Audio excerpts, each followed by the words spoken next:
musalliyan ala Rasulillah. Wa ba'du, bersyukur kepada Allah dengan mengucapkan alhamdulillahirabbil alamin. Bersalawat kepada Rasulullah dengan mengucapkan Allahumma shalli ala Muhammadin wa ala ali Muhammad. Bapak Ibu yang saya hormati, wabil khusus kepada Ustadzina al-Kiram, Ustadz Kiai Haji Sukardi, kepada seluruh pengurus juga, dan kawan-kawan asatidz yang telah istiqomah mendampingi kita di setiap pagi ngaji bersama, membaca Al-Quran bersama. Insya Allah kebersamaan ini abadi di dunia wal akhirah, amin ya rabbal alamin. Bapak Ibu yang dirahmati Allah, selalu saya mengingat-ingat setiap ada bacaan Al-Quran, setiap ada tahsin tartil Quran, kita itu berhati-hati di dalam membaca Al-Quran. Seperti itulah kehidupan kita ketika ada di dunia saat ini. Berhati-hati dalam berkehidupan. Ketika kita membaca dengan tartil, ya, jangan sampai ketinggalan panjang pendeknya, dengungnya, jelasnya. Pun juga begitu kalau kita mengeluarkan kalimat, mengucapkan kata-kata pun juga harus tartil. Hati-hati jangan sampai irama kata-kata kita itu menyakiti hati orang lain. Sehingga terlatih dengan tartil tahsin Al-Quran, terlatih pula dalam kehidupan sehari-hari, baik bicara maupun sikap. Hati-hati sekali. Memang kadang ada ucapan-ucapan itu yang ya tak sengaja menyakiti orang lain. Sebagaimana kita membaca Al-Quran itu, tak sengaja ada kesalahan, tak sadar kesalahan itu. Lalu ada perbaikan-perbaikan. Maka teman, guru, ustadz, kiai, ulama, ya, yang menasihati kita agar jadi lebih baik. Penting ada teman yang menasihati kita, penting. Berarti kita kurang tartil dalam kehidupan sehari-hari. Kita kurang hati-hati dalam kehidupan sehari-hari. Maka ada teman kita, sejawat kita, ustadz kita. Oh salah, enggak gitu, gini loh. Oh betapa senangnya kita ketika diselamatkan oleh Allah dengan cara diingatkan oleh saudara kita, guru kita. Tidak sampai salah itu berkelanjutan dan berkelanjutan. Begini ini terus juga saya pikir Bapak Ibu. Ketika sholat pun juga harus khusyuk. Maka khusyuknya sholat itu membuat kita khusyuk dalam kehidupan sehari-hari. Seperti itulah irama hidup itu. Dan falsafah hidup di dalam kehidupan ini tidak bisa kita sendiri. Mboten saged. Dan pasti ada kadang kita menyenangkan, kadang kita itu menyusahkan orang lain. Lah, bisa saja itu sengaja, bisa saja itu tak sengaja. Sehingga bagaimana kita itu membuat pribadi-pribadi yang dalam kehidupan itu enak, menyenangkan, menyejukkan, menenteramkan. Sehingga orang yang berada di samping kita, yang berteman dengan kita, itu mendapat kemuliaan, kebaikan yang kita bawa. Kulo kanca karo iki lho enak. Enak, mesti mendapatkan kesenangan, dijak begini, diajak ngaji, diajak ngopi, diajak teh, lalu ngobrol-ngobrol untuk kehidupan berikutnya, bekerja apa dan sebagainya, enak. Dan bicaranya itu tidak menyinggung perasaan, menyenangkan. Karena apa? Dalam kehidupan sehari-hari dia sudah tertata, lisannya itu dengan tartil, khusyuknya itu dengan sholat. Alangkah bahagianya jika itu sudah kita dapati. Berapa lama kita membaca Al-Quran? Sudah berapa lama Bapak Ibu panjenengan membaca Al-Quran? Lalu sudahkah kita itu menyatu dengan Quran, mendapati apa yang tersirat dari Al-Quran? Yang tersurat sudah. Wong panjenengan sudah bisa baca semuanya kok. Huruf-hurufnya sudah hafal kok. Persoalannya kita sudah dapat nggak yang tersirat di dalam Al-Quran itu mengilhami, menginspirasi diri. Lah, disitulah kehidupan itu jadi nyaman, enak. Karena itu kita coba untuk melihat, ya, pengantar dari materi saya ini. Ada ayat, ya, yaitu pada surat Al-Hadid, ayat 20. Surat Al-Hadid itu surat nomor 57. Ayatnya itu ayat 20 dan ini viral sekali. Khutbah-khutbah sering kita dengar. Ceramah-ceramah sering kita dengar. Tapi saya tunjukkan yang penting-penting di situ. Ada apa di situ? A'udzu billahi minasyaitonir rajim.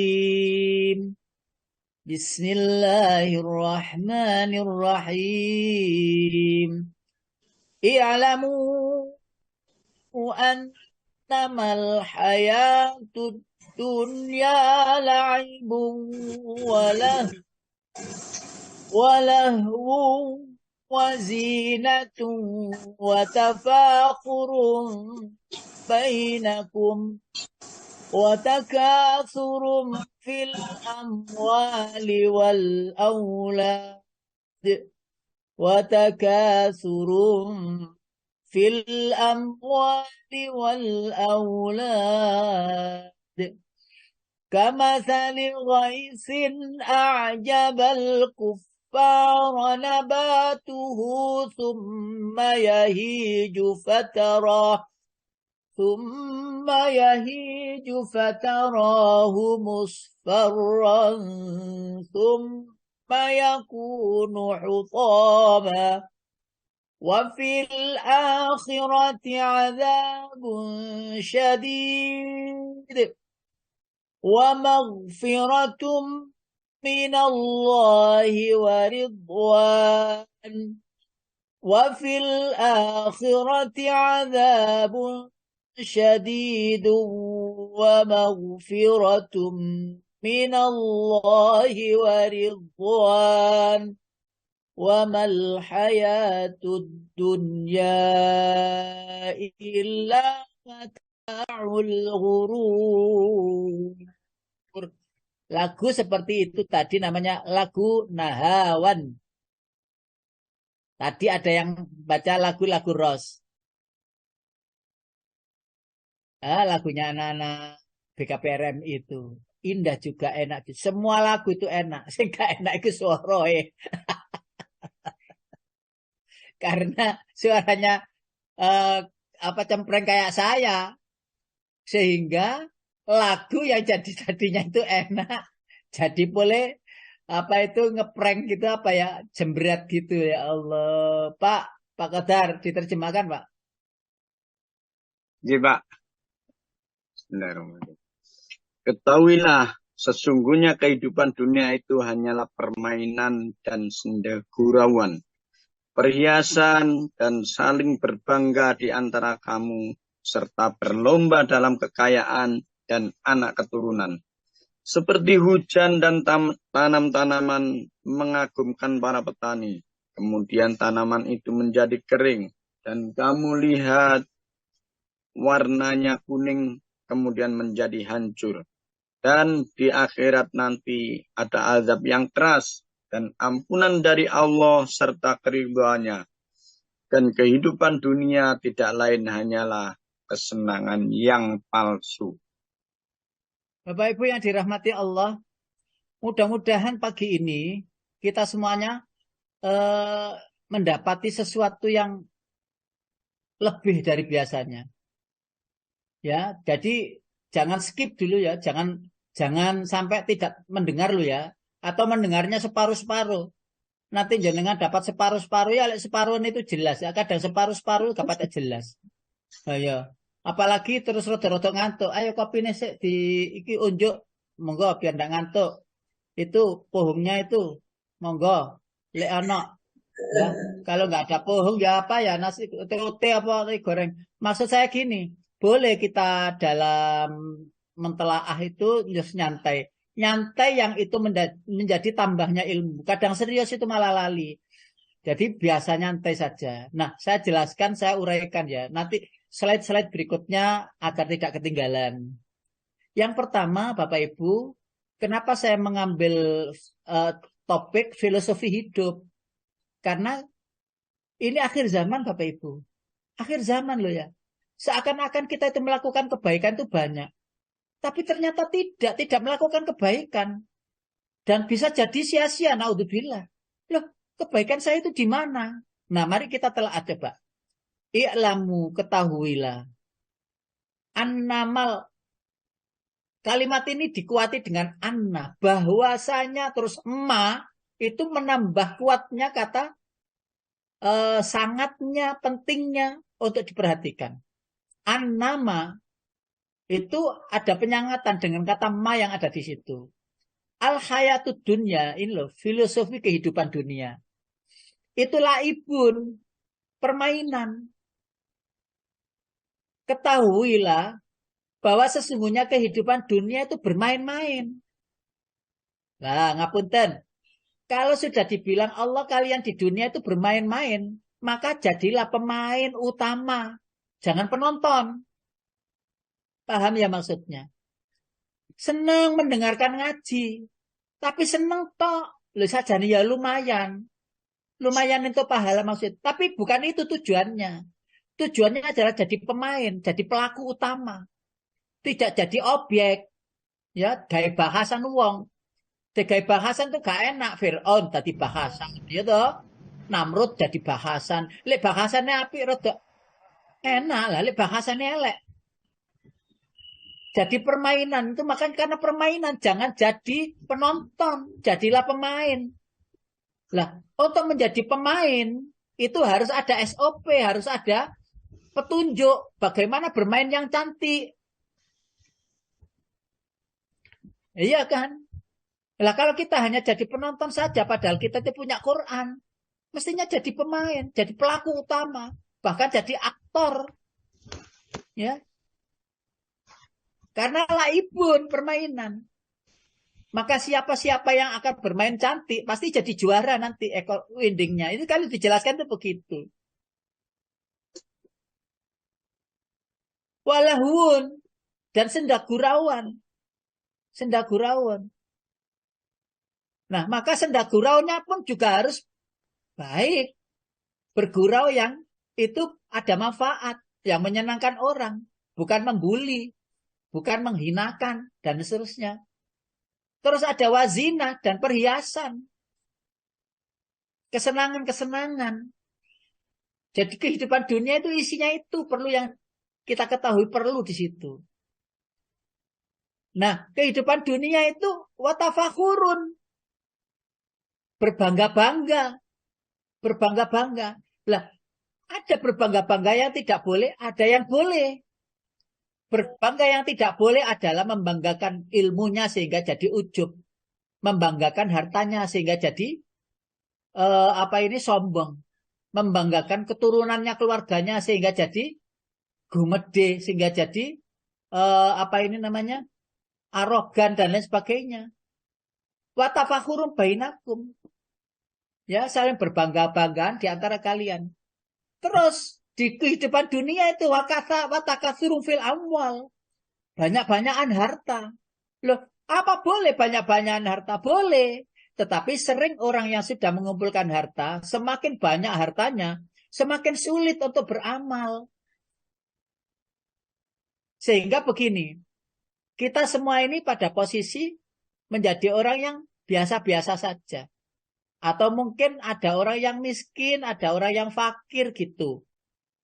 Lah, tahukah kita bahwa fakir dan miskin itu justru bisa menginfakkan hartanya itu bahkan lebih dari 2,5%, bahkan 50%. Contohnya ini, saya itu hanya punya uang itu 100.000 atau ada orang punya uang itu 100.000. Lalu ada temannya itu dekat-dekat gitu. Mas, aku butuh duit. Piro sekian. Duh, gak ono, aku mek duit 100.000 tok. Saya ketadang ya wes ki gawean 50.000. Lek aku engko tak gawe sing 50.000 loh. Bisa sampai 50% begitu sedekahnya itu loh. Sedekahnya itu orang miskin, orang fakir itu loh. Sedekahnya itu 50% tuh gampang gitu loh. Bahkan bisa jadi sedekahnya itu 100.000 itu. Ala wis gampang gawon niki aku menelak ono meneh. Itu gampang sekali 100.000 itu diinfakkan, disedekahkan. Jadi orang fakir, orang miskin itu apa ya? Apa ya gitu ya. Menang dalam hal infak sedekah. Bisa ya sedekahkan 100%, bisa ya sedekahkan 50%. Karena uangnya cuma 100, uangnya orang miskin, orang fakir, atau mungkin dia punya uang 200 cuman 200.000. Kalau dulure teko, Mas, nyelek duit gak usah nyelek iki lho. Ono 200.000 gowon 100 iki aku mek duwe 200.000 di dompet mek 200.000 tok. Hanya 200.000. Nah, ini bawaan sing 100, yang 100 engko tak gawe apa? Lah, bisa 50%. Ketika orang itu kaya, punya 1 M umpamanya, iso tak sedekah 50%. Ayo, ayo wes, panjenengan umpamanya kagungan harta itu umpamanya ya 100 juta wes ngono gak usah M. 100 juta. Iso 50 juta iku di kekno dulure iku mau. Iso 50%. Bisa. Ayam belgedes. Kesulitan kita. Ternyata Allah membuat sebuah skema gambaran dalam kehidupan itu sampai seperti itu. Tetapi sering kita tidak bisa membaca. Inginnya dapat banyak, banyak, banyak, banyak. Lalu menjadi kikir cocok dengan ayat itu. Cocok. Cocok gitu. Jadi ketika ia mendapati kebaikan. Wa idha massahul khairu manu'a. Wa idha massahul khairu manu'a. Nggih Pak Kadar nggih? Apabila dia mendapati kebaikan. Hartanya banyak. Ya. Itu bisa digegem rapet. Sampai begitu loh membaca kehidupan itu. Nah ini falsafah hidup itu satu poin aja dibaca dan mampu mengambil intisari hikmahnya. Itu menjadi semeleh Bapak Ibu. Atiku ya Allah iya ya. Kok ngono ya? Iya ya. Aku malah nek di duit 1 juta ngono kok 500 tak kekno. Kayak abot deh. Malah tak kekno 10.000. Ngono. Tak kekno 20.000. Gak ono. 2% lho gak ono. Tetapi kenapa kok saat ada orang yang mendapati uang itu sedikit, itu mampu sampai 50%. Loh, ini loh, ibrohnya kehidupan. Loh, ini loh, hendaknya kita bisa baca. Loh, ini loh, mestinya harus kita action untuk melakukannya. Lalu, ada apa dengan orang yang mengumpulkan harta? Dengan harta itu dikumpulkannya seakan-akan ia abadi, dengan harta itu hidup terus. Masya Allah. Penelaahan demi penelaahan kita itu sudah matang Bapak Ibu. Wong kita itu sudah umurnya bisa suwit-suwit. Suwidak siji, suwidak. Ono sing ya 70. Ngono iku lak wis mestinya makan garam kehidupan itu sudah banyak. Loh, ini loh fungsinya ngaji itu Bapak Ibu. Fungsinya ngaji itu. Bener panjenengan mosok gak tahu toh. Pasti panjenengan pernah merasakan hanya punya uang 100.000. Ngono iku lho, apa kok 50 itu gampang ngono lho.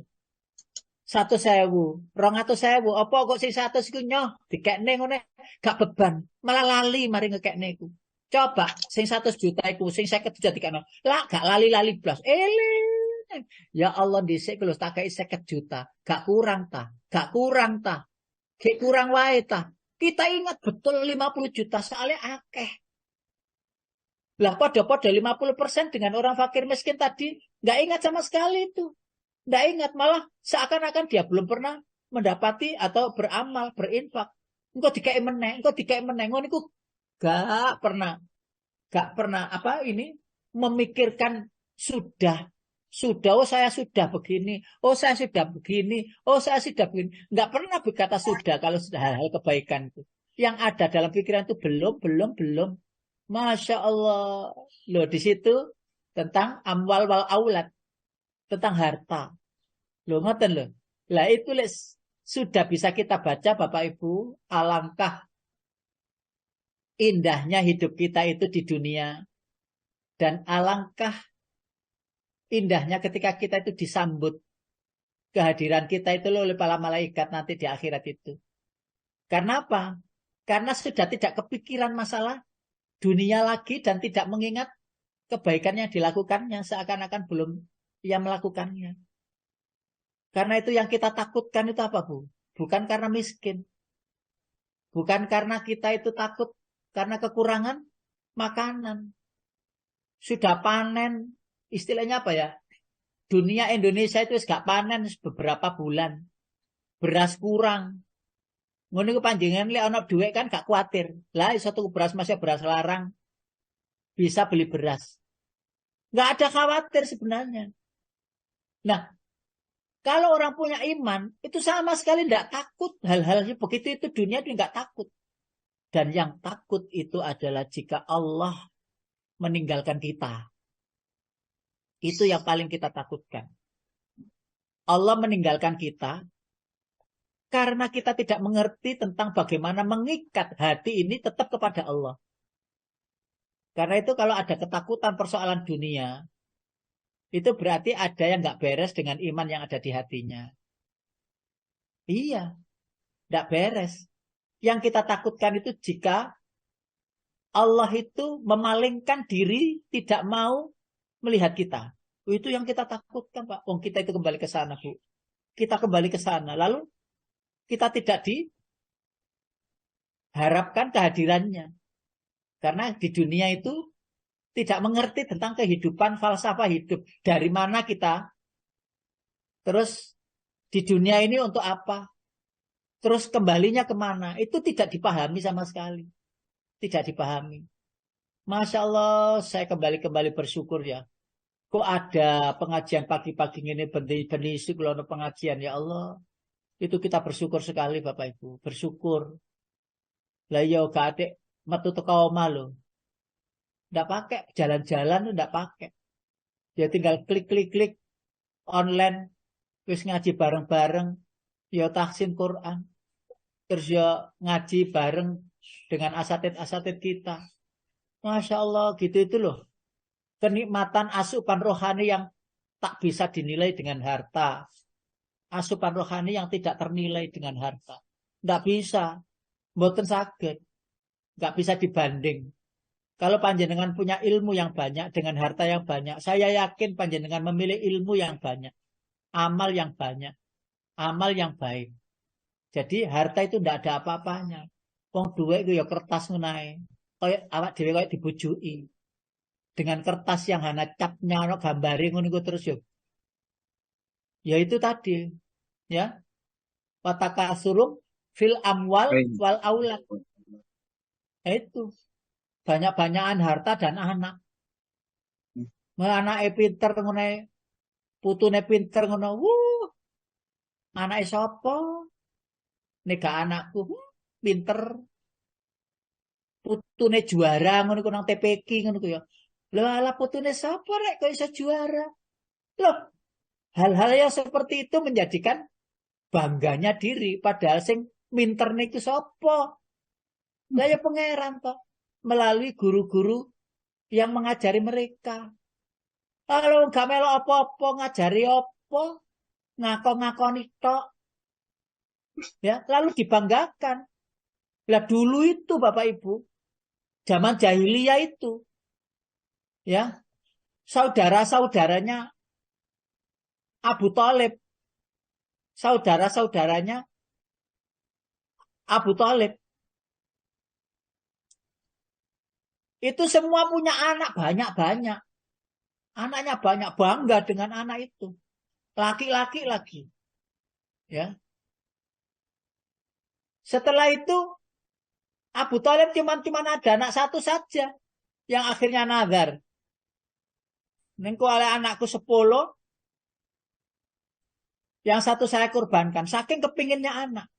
Bener anaknya 10 kan. Abdul Muthalib itu loh. Abdul Muthalib. Anaknya 10.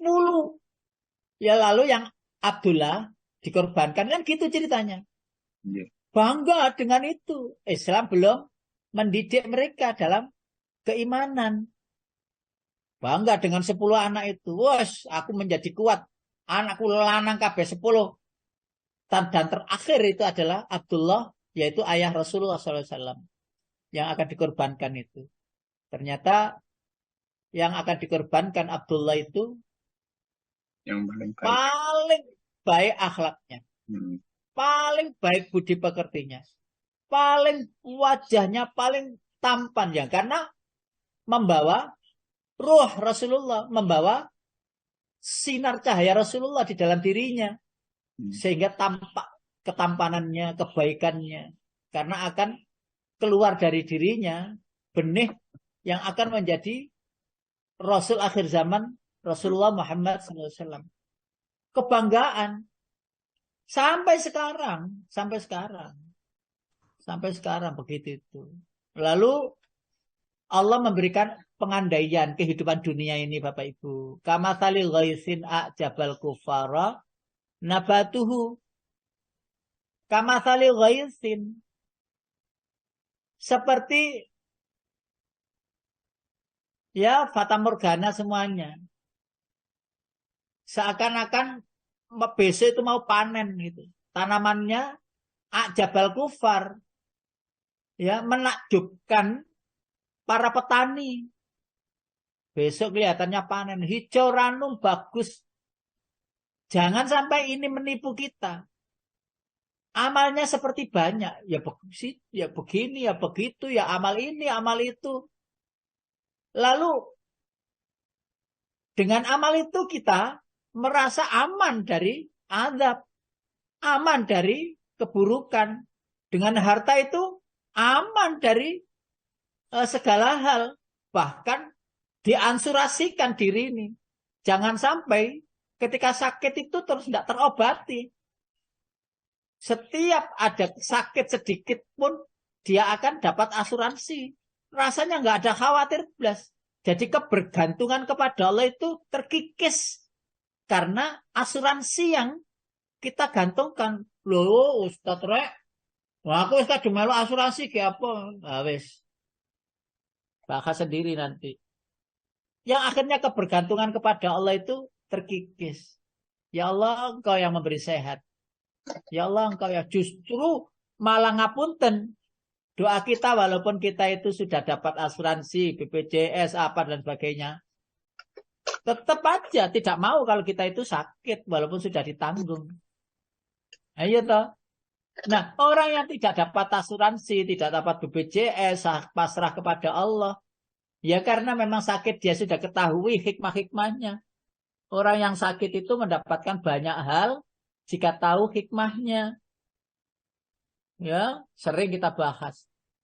Lalu ketika mau dipanen besok pagi dilihat tanamannya yang kemarin itu sudah ranum, sudah siap dipanen. Ya.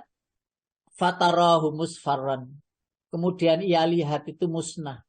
Yang menghitam, merusak ya. Summayakunu khutoma. Lalu terdiam 1000 bahasa. Ya, ada penyesalan kenapa dulu. Nah, itu perumpamaan kehidupan dunia itu seperti itu. Karena itu kita harus bisa menyimpulkan bahwa kehidupan dunia itu adalah mataul ghurur. Ya, seakan-akan senang, tapi sebenarnya tidak senang melihat orang itu banyak harta, banyak fasilitas ini itu, kemari pergi kemana-mana, kayaknya orang itu berduit, kayaknya dan sebagainya. Kayak gitu itu senang. Loh, sawang sinawang ya. Ya, tidak semua orang yang seperti itu tampaknya saja. Masya Allah. Ya Allah ya Rahman ya Rahim. Nah, yang berikutnya Bapak Ibu, ayo kita lihat lagi. Karena memang Al-Quran 82 terbaik. Surat Yunus, ayat 24. Surat yang ke-10, ayat 24. Innama mathalul hayatid dunya kama in anzalnahu minas sama. Kama in anzalnahu minas sama'i fakhtalata bihi nabatul ardi mimma ya'kulun nasu wal an'am hatta idza akhadhatil ardu zukhrufaha wa وزينت وظن أهلها أنهم قادرون عليها أتاها أمرنا ليلا أو نهارا فجعلناها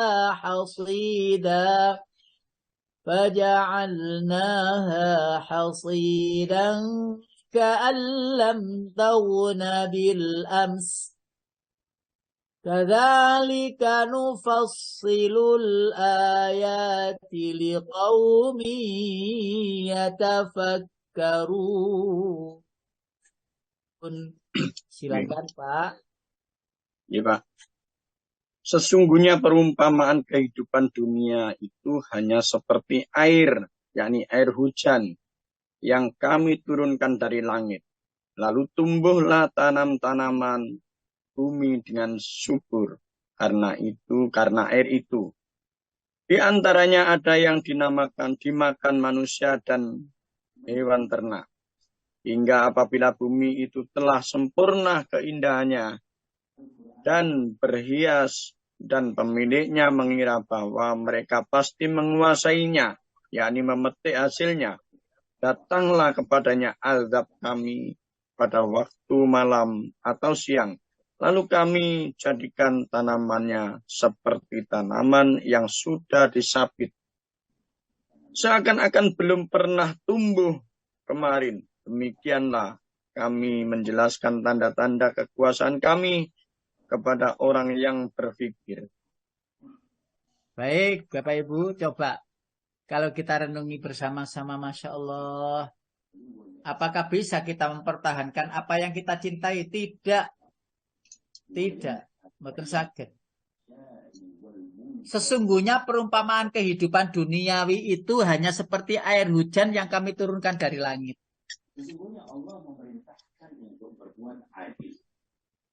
Yang kami turunkan dari langit, lalu tumbuhlah tanaman-tanaman bumi dengan subur karena air itu. Di antaranya ada yang dimakan manusia dan hewan ternak. Hingga apabila bumi itu telah sempurna, indah, dan menjadi cantik, dan pemiliknya mengira bahwa mereka pasti menguasainya dan memetik hasilnya, datanglah kepadanya azab kami pada waktu malam atau mungkin waktu siang. Lalu tanaman yang indah yang dikira itu bisa dimanfaatkan, dipanen, itu seperti roboh semua sabitlah. Dulu itu Bapak Ibu yang dirahmati Allah, ini pengandaian yang luar biasa. Dan saya pun jika melihat panjenengan yang pernah bercocok tanam padi, dulu itu padi itu tingginya itu setinggi ya 150-an. Atau mungkin paling tidak tingginya itu 1 meter ya, 100. Jadi dulu itu padi itu tinggi-tinggi gitu. Dan kalau kita lihat sehari-hari ya, itu sudah bagus gitu. Malam itu hujan lebat Bapak Ibu. Angin itu kencang sekali. Lah, padi sesawah itu roboh semua. Padi sesawah itu roboh semua. Yo, roboh semua. Udah pernah terjadi dan itu terucap, terkatakan, termaktub di dalam Al-Quran. Perumpamaan itu loh. Sehingga ketika padi itu tenggelam di air, buru-buru para petani itu langsung mengambilinya walaupun belum matang betul. Karena khawatir sampai daripada tidak panen. Loh, ada yang bersih di Sidoarjo waktu tahun kapan itu ya. Dibersihkan oleh namanya belalang loncat. Belalang apa itu ya? Loncat ya. Habis. Lah kalau kutu loncat itu kan, ya wereng itu ya. Itu kan kalau sudah datang itu kayak ngapunten ya. Panjenengan pernah viral kan di mana itu ya? Di sosmed ya. Ketika Mekah Medina itu sudah kedatangan belalang loncat itu seperti mendung saking banyaknya itu. Ngeblek di semua tempat. Sehingga saya terpikirkan, masa kayak Raja Fir'aun dulu ya. yang belalang begitu, katak begitu, di mana-mana ada. Sehingga masjid Mekah Medina itu dibersihkan gitu, Masya Allah. Saya pernah mengalaminya pas di sana itu. Sehingga masuk masjid Medina itu keinjak-injak belalang-belalang itu. Dihabiskan oleh itu. Lah, saya juga membayangkan ketika itu menghabiskan kurma, ngapunten. Dihabiskan serbu. Seakan-akan besok mau panen, gak jadi panen. Pengandaian ini adalah sebagaimana tadi saya sampaikan. Seandainya itu di akhirat, Pak. Terus terjadi yang demikian. Bukankah kita nggak panen? Seakan-akan amal kita itu sudah banyak. Ternyata tidak sama sekali ada yang diterima oleh Allah. Karena ada sesuatu. Dan sering saya menyampaikan Bapak Ibu, panjenengan amal apapun. Yang kecil maupun yang besar. Dulu sampai yang akan datang. Yang disengaja atau yang tidak disengaja amal itu. Semua belumlah pasti punya panjenengan. Belumlah pasti punya panjenengan. Sebelum panjenengan kita semuanya mampu untuk menjaganya sampai akhir hayat. Nah, itu penting. Penting. Kalau dalam perjalanan sebelum akhir hayat, panjenengan ada riyaknya, ada sombongnya, kita semuanya pernah gitu, ada ujubnya. Habis, apalagi ada syirik. Habis. Dan itu terjadi sebelum kita wafat. Lalu itu hilang. Masya Allah, betapa kita nyesel. Gak panen sama sekali di akhirat. Loh, mana amalku yang ini? Mana amalku yang ini? Mana yang itu? Gak ada sama sekali. Ya Allah, ya Rahman, ya Rahim. Dan itu gambarannya. Tanaman sedikit kita ini ya. Tanam sedikit. Akhirnya terjadilah amal yang banyak. Terbuatlah, terbentuklah. Itu kita gak mampu menjaganya. Makanya sering kita uraikan. Jagalah irama hati. Jangan sampai lepas dari pantauan kita. Dan hati itu harus wajib digantungkan kepada Allah Subhanahu wa Ta'ala. Sehingga perjalanan kehidupan kita ini nyaman. Nggak ada rasa takut. Yaitu tadi di awal. Takutnya kita, ya termasuk saya, itu jika Allah meninggalkan kita. Takut. Siapa pencipta? Siapa ada yang bisa mengawal kita dalam kehidupan itu terus beriman? Siapa yang menjamin iman itu terus ada di hati? Karena tidak ada yang jamin itu panjenengan diberi doa. Rabbana la tuzigh qulubana ba'da id hadaitana wa hab lana min ladunka rahmah innaka antal wahhab. Masya Allah. Jadi penting kiranya untuk kita mawas diri. Lalu azab Allah turun. Sehingga tanaman-tanaman tadi itu seperti disabit, habis. Seakan-akan belum pernah tumbuh kemarin. Seakan-akan belum pernah beramal sama sekali. Ya. Lanjut. Nah ini Bapak Ibu, saya endingkan dengan ayat surat Al-Baqarah ayat 212. زين للذين كفروا الحياة الدنيا ويسخرون من الذين آمنوا والذين اتقوا فوقهم يوم القيامة والله يرزق من يشاء بغير حساب. Kehidupan dunia dijadikan terasa indah dalam pandangan orang-orang yang kafir dan mereka menghina orang-orang yang beriman. Padahal orang-orang yang bertakwa itu berada di atas mereka pada hari kiamat. Dan Allah memberi rezeki kepada orang yang Dia kehendaki tanpa perhitungan. Tanpa perhitungan. Ini Bapak Ibu, rahasianya begini, hikmahnya begini. Ketika kita mendapati rezeki, uang, kesempatan kerja, lalu dapat banyak income, pemasukan, bisnisnya lancar, ya dapat laba yang banyak, terus seweneng gitu ya. Seweneng gitu.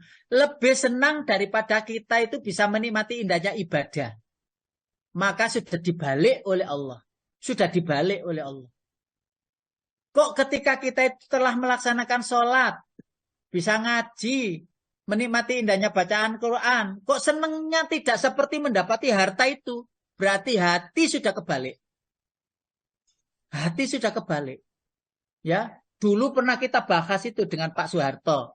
Waktu itu ngobrol-ngobrol persoalan, ya pokoknya los lah, gak rewel, ya pokoknya apa-apa nggak ada ini, nggak ada apa ini degup jantung yang dada yang seneng itu nggak, biasa-biasa saja.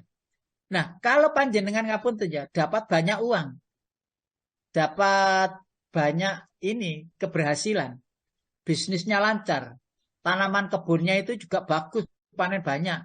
Itu terus hatinya itu biasa-biasa saja. Nggak ada pengaruh sama sekali kebanggaan. Ya setelah syukur ya dibagilah 2,5 zakatnya gini sudah gitu. Dan itu tidak bisa mengalahkan indahnya kita bisa bermunajat kepada Allah di malam hari, pagi, siang, sore, berzikir pada Allah. Kok tidak bisa mengalahkan itu? Berarti hati kita itu sudah benar tempatnya.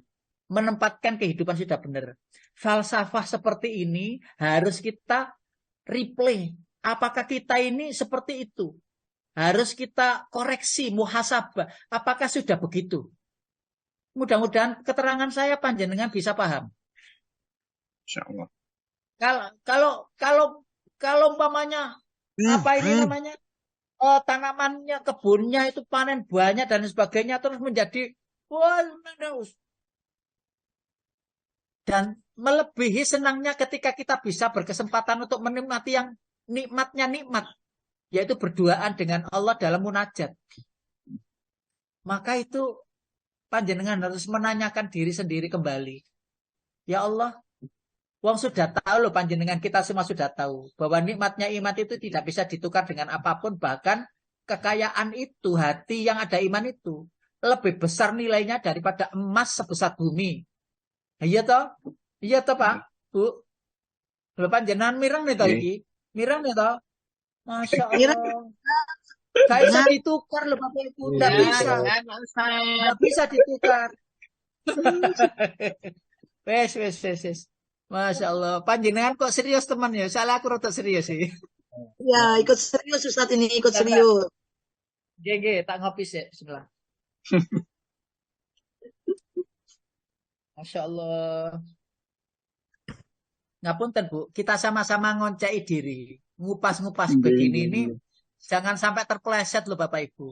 Jangan sampai terpeleset. Halah mendapatkan uang begini, laba begini, ya kebun dapat panen, pekerjaan kok dapat tambahan income, dapat tambahan bayaran, horornya ditambah, ya. Terus kita itu biasa-biasa saja ya, wes ini wis penggawean wis biasa, rezeki ono sing ngatur ngene. Gak tambah senangnya itu biasa saja. Tidak bisa mengalahkan bermunajat, berkholwat, tahanus, berduaan dengan Allah, lalu ngobrol-ngobrol, lalu cerita-cerita tentang akhirat, walaupun kita itu tidak disemauri. Ngomong-ngomong dewe, ya Allah, saya itu takut jika engkau tidak melihatku. Ya Allah, saya itu takut jika nanti saya kehadiran saya itu engkau tidak senyum. Ya Allah, saya takut engkau membiarkanku ketika saya itu datang ke alam kubur itu sepi, tidak ada penyambutan, tidak ada bagian. Saya takut itu ya Allah. Maka sebenarnya tidak ada apa-apanya dunia ini. Tidak apa-apa, tidak ada apa-apanya dengan apa ini kebesaran rahmat dan kasih sayangmu. Kalau itu sudah kita menikmatinya dan mengalahkan segalanya, maka itu sudah ada di posisi, berarti iman kita ada di posisi. Loh, Pak, mau gak boleh mikir dunia? Loh, boleh. Tetapi tidak melebihi takaran tentang mikirnya kita terhadap hari esok kita, yaitu di akhirat. Takaran dunia itu ya umpamanya di persentase gitu ya. 10% itu sudah kakean, terlalu banyak. 90% untuk akhirat. Mestinya itu ya. 100% untuk akhirat. Tidak ada pun 1% untuk dunia. 100% untuk akhirat. Karena apa? Kehidupan dunia ini adalah kehidupan yang menghantarkan kita ke akhirat.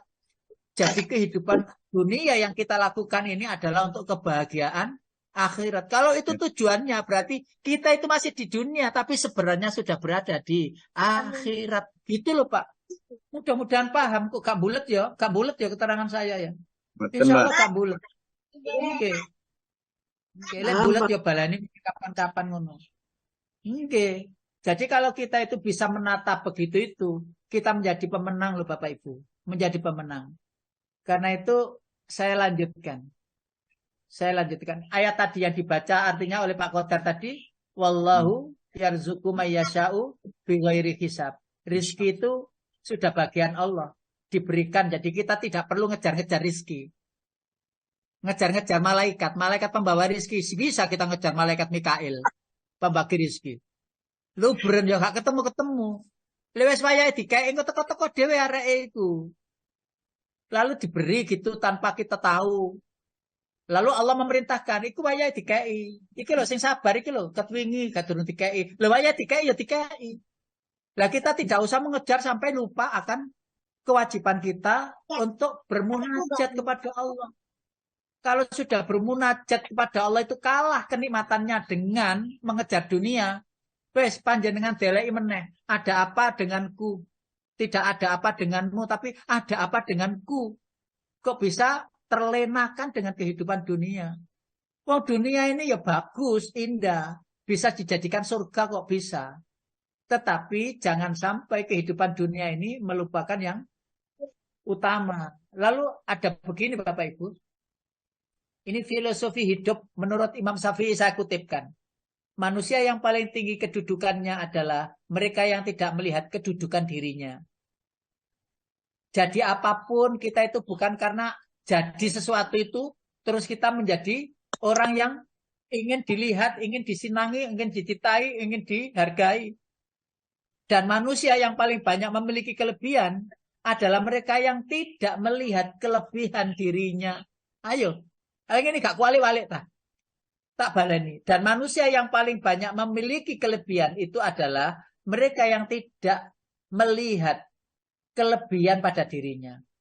Maka lihatlah kelebihan pada orang lain dan lihatlah kekurangan yang ada pada diri kita. Maka kita akan menjadi orang yang tawadhu. Kurang ya aku gak apa-apa, gak paham apa-apa. Jadi sehingga tidak gampang-gampang kita menggurui. Bapak Ibu, kalau kita tahu catatan panjenengan, saya tahu panjenengan. Saya menganggap jika panjenengan itu dibuka kebaikannya, saya pun dibuka. Bisa jadi kebaikan panjenengan itu jauh melebihi saya. Jauh melebihi. Sehingga saya malu memberikan materi seperti pagi ini. Malu. Amin. Seandainya dibuka kebaikan semua itu loh. Seandainya semua itu dibuka, panjenengan dibuka catatannya, kebaikannya itu. Lalu panjenengan itu ternyata di atas saya. Di atas saya. Kebaikannya banyak. Malu saya memberikan. Dan saya tidak akan memberikan dan saya mundur. Ada apa memberikan orang yang lebih baik dari kita. Tetapi Allah tidak tunjukkan itu. Lalu kita pedomannya adalah watawasau bil haqi, watawasau bis sabri. Akhirnya saling berwasiat, ya, saling berpesan. Karena sama-sama kita tidak tahu kebaikannya sudah seberapa, sama-sama tidak tahu. Karena sama-sama tidak tahu, maka bilanglah, katakan kepada orang lain itu banyak kebaikannya, dan katakan pada diri sendiri kurang kebaikannya. Begitu. Marahnya orang yang mulia bisa terlihat dari sikapnya. Dan marahnya orang yang bodoh terlihat dari ucapan lisannya. Biasanya orang yang berilmu itu, kalau marah itu tidak ucapan, ya, tidak amaliyahnya. Rahasia dia itu kalau marah itu. Marah itu berdoa dia kepada Allah. Sikap-sikapnya tetap saja. Tetapi biasanya orang bodoh itu kalau sedang marah, itu kan ucapannya nampak itu. Ketika orang yang ucapannya nampak, marah-marah dan sebagainya, terlihat dirinya itu bodoh. Ngapunten, katanya Imam Syafi'i ini. Setiap orang pasti ada yang mencintai dan ada yang membenci. karena engkau tidak dapat menghindari dari kedua hal tersebut. Maka bergabunglah bersama orang-orang yang taat kepada Allah. Bergabunglah semuanya taat kepada Allah. Kenapa? Orang yang taat kepada Allah itu selalu mencintai dan tidak pernah membenci. Allahu Akbar walillahil hamd. Bapak Ibu yang dirahmati Allah, yang berikutnya, bekal paling merugikan untuk dibawa ke akhirat adalah permusuhan. Sehingga harus kita selesaikan di dunia. Tidak ada sakwasangka suudon, akhirnya jadilah permusuhan. Engkau takkan mampu menyenangkan semua orang. Karena itu cukup bagimu memperbaiki hubunganmu dengan Allah. Dan jangan terlalu peduli terhadap penilaian manusia. Yang penting Allah senang kepada kita. Yang penting hubungan kepada Allah itu baik-baik saja. Yang penting nyambung kepada Allah itu masih terkait dengan baik. Terikat dengan baik. Makanya ada wa'tasimu bihablillahi jami'an. Ya, berpegang teguhlah kepada tali Allah atau agama Allah. Biarlah orangnya mencibir dan sebagainya, menghinakan dan sebagainya, tidak senang. Tetapi yang penting Allah tetap senang kepadaku dan saya tetap cinta kepada Allah. Jadikan akhirat di hatimu, dunia di tanganmu, dan kematian di pelupuk matamu. Sekali lagi, jadikanlah akhirat di hatimu. Tujuan utama karena dana keabadian yang tidak pernah habis, tidak pernah rusak. Dunia di tanganmu. Cukup di tangan saja, jangan masuk di hati. Agar tidak sedih kehilangannya dan tidak terlalu bangga akan kedatangannya. Biasa-biasa saja. Dan ketahuilah kematian itu letakkan di pelupuk matamu. Karena engkau akan tertutup juga nanti matamu dan tidak bisa lagi terpejam dan terbuka. Akan tertutup selamanya dan tutup selamanya. Dan yang bisa melihat itu adalah rohani. Mata rohani yang disebut absar itu. Yang akan melanjutkan perjalanan berikutnya. Dan dihempaskan tulang belulang kita, daging kita ke dalam bumi lagi. Sehingga orang tidak mengenang lagi. Makanya banyak orang yang meninggal. Tetapi nama baik mereka tetap kekal. Banyak orang yang telah meninggal. Tetapi nama baiknya tetap kekal. Rasulullah, para rasul-rasul anbiya Allah, para wali-waliullah, para pejuang yang syahid di jalan Allah, dikenang sepanjang zaman. Orangnya sudah tidak ada. Banyak orang yang masih hidup, tetapi mereka seakan mati, tiada berguna. Masih hidup, tapi mati. Tidak dikenang, tidak dikenal, tidak ada jasa sama sekali. Tidak ada peran, tidak bisa menjadi pemain utama, tidak menjadi aktor. Ya. Dia jadi objek. Dia tidak terlihat kebaikan di hadapan Allah, di hadapan kemasyarakatan sosial, juga tidak apa. Sehingga mereka tidak dikenal kebaikannya sama sekali. Jadi masih hidup. Hidupnya itu seperti matinya. Bahasa Arabnya, wujuduhu ka'adamihi. Adanya seperti tidak adanya. Ada di rumah, tapi gak kena dikongkon. Ada di rumah, tapi nggak bisa apa-apa. Ada di rumah, tapi nyesek-nyesek gontok.